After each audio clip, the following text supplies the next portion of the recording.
First, let's hear Lance Armstrong throw some shade at Chris Froome. Check this out. He is hard to watch. I can't lie. He looks like sure is good and strong, and I don't know what he's looking at when he looks down. Man, that's hard to watch. he looks like he's suffering. And then But I don't think he's. I don't think he's suffering. And I guess a couple people were testing him and going off the front in front of him a little bit of gaps.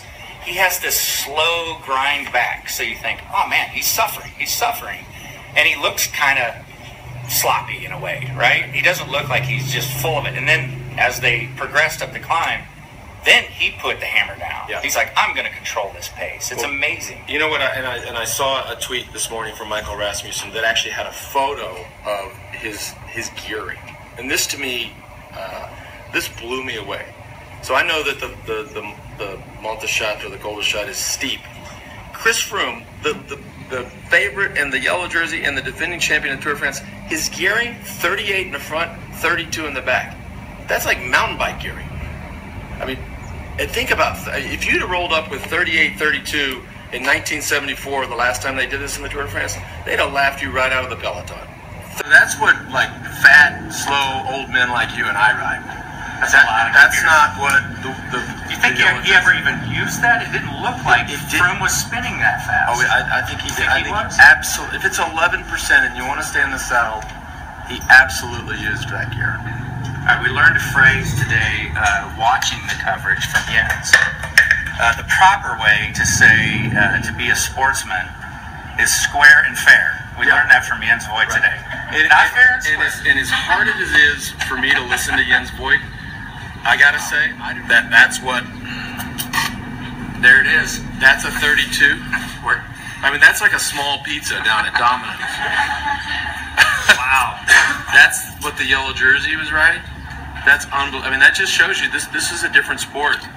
This is a different sport. I think it's great. So how did Richie Porte crash? It seems that Dan Martin said afterwards that his rear wheel locked up because that line he took in the corner was pretty sketchy. So it seems that maybe Richie had a catastrophic failure of the wheel, of the internals, the free hub body maybe.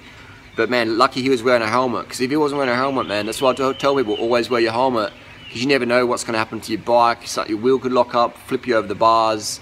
So Richie Porte, unfortunately, out of the Tour de France, stage 9, 2017, out in a neck brace. So hopefully his injuries aren't too bad. I think he was talking to reporters soon after at the hospital, so it doesn't seem too bad, but definitely, unfortunately, out of the Tour de France. But that Chris Froome shade thrown by Lance there, the 32 cassette, the mountain bike gearing, so I mean, 32 cassette for the win. All those people laughing at me, you know, for 32 cassette years ago. Now Chris Froome's winning the Tour de France on that. Another thing is, was Chris Froome's seat height really low, or was that just me? Or was he on someone else's bike? Let me know down below. Fabio Aru attacked Chris Froome. As Chris Froome puts the hand up, Fabio Aru did the dog act and attacked Chris Froome, and that won him a lot of hate. But also then Team Astana was pulling for Froome on the last 10k back into Chambers for the finish line. So I'm like, first they're attacking Froome at the wrong time, and now they're his teammates. So maybe they said, look, let's just try and smooth over the Froome. Well, Aru fucked up. Let's work for Froome now. So that was good to see. But that's just, you don't attack. You don't want to win a bike race because you attacked. That's a bit like YouTube, isn't it? It's like you attack the person who helped your channel get bigger. Bit of a dog strong act. But anyway. So we have what else we have? So we had Aru. We had Geraint Thomas crashing out as well. It looked on the same corner as Harada. How did these two guys crash at different times in the same corner? Was there oil on the road? Was there like a rock on the road? Was there like what happened? What caused two experienced professional riders to crash at the same point at different times? What was on that dodgy bit of road? I think that stage shouldn't have been called the Queen stage. It should be called the fucking X Games stage. It was crazy.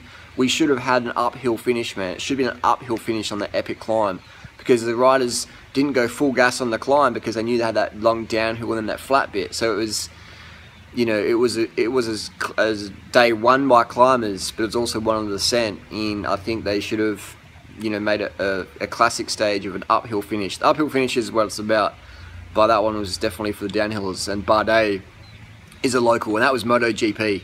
You know, even Lance Armstrong said that. That was MotoGP, and I've always been saying it. You know, pro cycling's the hardest sport on the planet, harder than MotoGP is not a sport, that's a skill. Yeah, cycling you have to do 7 watts per kilo, then downhill like a MotoGP expert. I mean, that was crazy. Can you imagine a MotoGP expert up with a Bardet or Froome? I mean, it'd be good. It's good competition to see. You got 23, 25mm tyres, wearing a little lycra skin suit with a 200-gram foam helmet, and you're doing 80 mile an hour down a little skinny col. So, but stage 9, that was nail biting. That was the most epic race I've ever seen in Tour de France. So can you think of a more epic stage than that? I mean, it was like, yeah, the 2 top contenders crashing out. Just insane stuff. I've been up late watching Tour de France. Got the track, got the read. We're out here in Thailand, living the dream, riding every day, carving the fuck up. Vegan life's easy, but let us know down below what's been the highlight Tour de France for you this year. For me, it was seeing Chris Froome spinning in the 38-32 and just dropping, just doing it easy, and other people grinding. I'm thinking, when a pro cyclist's gonna learn that you need to spin to win? You know, like seeing pro cyclists grind like amateurs up that climb. I'm like, what? Like, why would you put all that effort into Tour de France and then lose time on a climb because your mechanic couldn't be asked putting a 32 cassette on your bike? I mean, like, what? Like, how does that work? How does that work? How do you have these multi-million-dollar trade teams can't even afford a fucking 105 32 cassette? Well, they don't even have a mechanic who knows how to put a 32 cassette on a short gauge rear derailleur Shimano. Like, it's just, it baffles the brain. But Lance Armstrong says some good points, and throwing mad shade at Jens Voigt as well, and mad shade at Chris Froome. But anyway, it was still at stage 10. That's a good rest day now. Anyway, crazy stage.